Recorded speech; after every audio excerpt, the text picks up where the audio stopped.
इस मेले की शुरुआत करने वाली मैं पतासी इतने कलाकारों को लेके आती थी। इस मेले में मेरे को 35 साल हो गई, 35वां मेला है, तो सब कलाकारों को लेके मैं आई। हमारे देश में एक विशेषता रही है कि यहाँ के बच्चे स्कूल यूनिवर्सिटी में कम पढ़ाई करते हैं, अपनी फैमिली अपने परिवार से ज़्यादा सीख लेते हैं और यही संस्कृति लगातार पीढ़ी दर पीढ़ी हमारे परिवारों में देखने को मिलती है। और आप देखें, मैं पहुंचा हूं सूरज कुंड और वहां पर आप देखें एक बार किस तरीके से ताशा एक छोटा सा बच्चा बजा रहा है। पहला देख लेते हैं, उसके बाद बात भी करेंगे। बेटा एक बार बजा के दिखाओ, अभी बजा लेते हैं आप।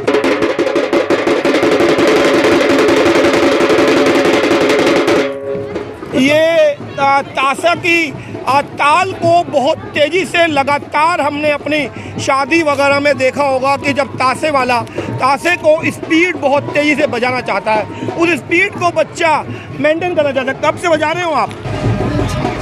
3 साल से बजा रहे हो। अभी आपकी उम्र कितनी है? अभी आप कितने साल के हो? तेज बोलो थोड़ा सा। 6 साल का। स्कूल जाते हो आप? कौन सी क्लास में पढ़ते हो? 4 में। अब ये किसने सिखाया आपको? कौन सिखाता है इसको? दीवान जी।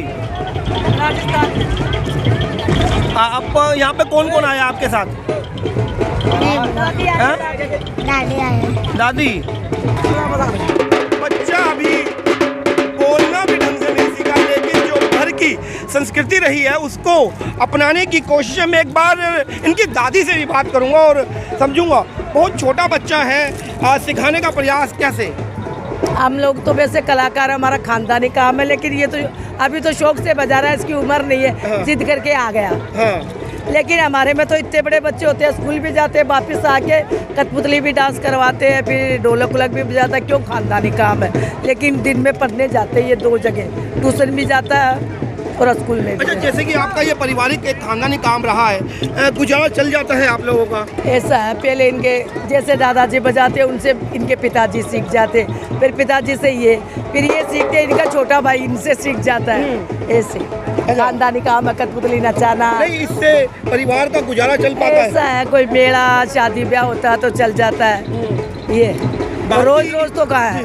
बाकी फिर क्या करते हैं ऐसा कि इनके जैसे बड़े होते हैं तो फिर शादियों में ढोल वोल बजाते हैं, डांस उस का प्रोग्राम भी करते हैं हम बड़ी बड़ी जगह। वैसे बाहर देश भी जाते हैं। इसका पापा स्विट्जरलैंड, दुबई, जर्मन सब देशों में जाता है इसका पापा। बहुत बढ़िया। मैं 27 कंट्री जाके आई। बहुत बढ़िया। स्विट्जरलैंड, दुबई, जॉर्डन, इधर हमसे मजाक नहीं करे शाम का वक्त। 27 कंट्री जाके आई। बहुत बढ़िया। लग रहा है कि वैसे सरकार से भी कुछ अनुमोदन या कुछ मिलता रहता है या? हम लोग सरकार की तरफ से ही जाते थे। हाँ। और इस मेले में मेरे को 35 साल हो गई, 35वां मेला है। जब मेरी उम्र 25 साल की थी तब मेरे पहला बच्चा था। जब मैं आई थी तो यहाँ पे 15 झोपड़ी थी। ओ बेटा रुक जा। 15 झोपड़ी थी तो गिद्दड़ गादड़ ऐसे घूमते थे, बंदर उधर ही जंगल में रहते थे। हरियाणा टूरिज्म की तरफ से हमको 10 रुपये और खाना मिलता था। जैसे कठपुतली का खेल, कच्ची घोड़ी, बंदर वाले, ऐसे करके हम लोग आते थे। तो पहले 15 झोपड़ी थी। तो हरियाणा टूरिज्म में एक डायरेक्टर थे बख्शी साहब, उनकी तरफ से हम लोग आए थे। तो 10 रुपये। तो फिर हमने क्या सोचा, सब कलाकारों को लेके मैं आई कि कभी ये मेला भी इंटरनेशनल बनेगा तो हमारा भी भविष्य भाग खुलेगा। हमने ये सोच के फिर हमारे को 12-12 रुपये देने लगे, फिर 15-15 रुपये, फिर 25 रुपये करे, फिर बहुत सालों के बाद में 200 रुपये करे, फिर 500 करे। अब इस मेले में हम लोगों ने जंगल में रह के और ये सोचा कि हमारे बच्चे भी कल को इसको बजाएगा। अब वो पहले वाले अफसर बदल गए, नए नए अफसर हैं, कोई हमें पहचानते भी नहीं।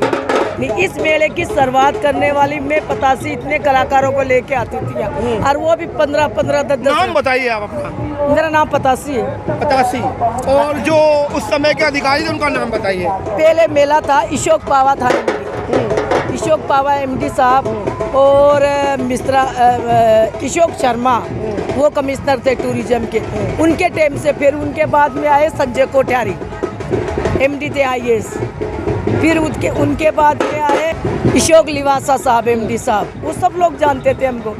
फिर उनके बाद में आए राजन गुप्ता जी MD। फिर उनके बाद में आए नाम चलिए, बहुत कुछ तो याद दिला दिया आपने मेले के बारे में। और देखिए, जितने 35 साल में MD आए ने वो सब की तरफ से हम लोगों ने किया, और हम लोगों की इतनी पूछ थी, इतनी जान थी। सब लोग यही कहते भाई 85, सब कलाकारों को 10-10 रुपये पे मैं ही लेके आती थी। मैं ये सोच के एक दिन ये मेला भी सिल्वर जुबली इंटरनेशनल आज ये अंतर्राष्ट्रीय बन गया है। आज ये बन गया तो अब हमें पूछते ही नहीं कौन सी दुनिया में बैठे। देखिए क्या होता है, कलाकार हमेशा उपहास झेलता है। और देखिए पतासी जी मेरे साथ थी, बता रहे हैं कि मेले की शुरुआत करने वाली एक शख्स रही हैं, उसके बाद आज 35वें मेले में भी अपना योगदान दे रही हैं। और उसके बाद कहीं ना कहीं अधिकारी बदलते रहते हैं, एक आता है दूसरा चला जाता है। और अब कहीं ना कहीं कलाकारों को बस उनकी कलाकारी के लिए उस समय याद किया जाता है जब सरकार को अपना व्यक्तित्व या अपना एक दुनिया को दिखाने की बात आती है कि हमारी ये संस्कृति है, हमारी ये कला है। और बाकी तो अभी खुद पतासी जी ने कहा कि जिस तरीके से लगातार शुरुआत हुई और 35 साल से लगातार इस मेले में अपना योगदान दे रही है, आज कहीं ना कहीं इनकी कला भी होती जा रही है। और यदि कला की में जान न होती या कला के बारे में पहचान ना होती तो 27 देशों की यात्रा ना होती है। 27 देशों की यात्रा करके यदि आज अंतर्राष्ट्रीय मेले में अपना योगदान दे रही हैं तो यह कला इस सरकार को कहीं ना कहीं विलुप्त होने से बचाना ही चाहिए। नहीं, वैसे हरियाणा टूरिज्म की तरफ से हम लोग कई बार विदेश गए इसी मेले की वजह से। और आज जिससे मेरा बच्चा एक था ना, तो मेरा बेटा भी बहुत बार बाहर गया। अब उनके बच्चे हैं, फिर उनके में परदादी भी बन गई, वो बच्चे भी इस मेले के अंदर आए।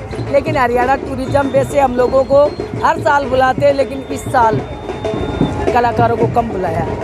लेकिन देखो ऐसा है कि हमने तो ये सोचा था कि हमारे बच्चों का भविष्य बनेगा और एक दिन हमारे पोते नाते सब आएंगे, तो पोते उते तो आ गए। लेकिन हरियाणा टूरिज्म की वजह से हम लोगों का बहुत नाम रोशन हुआ। हम झूठ, देश विदेश के लोग भी बहुत ले गए।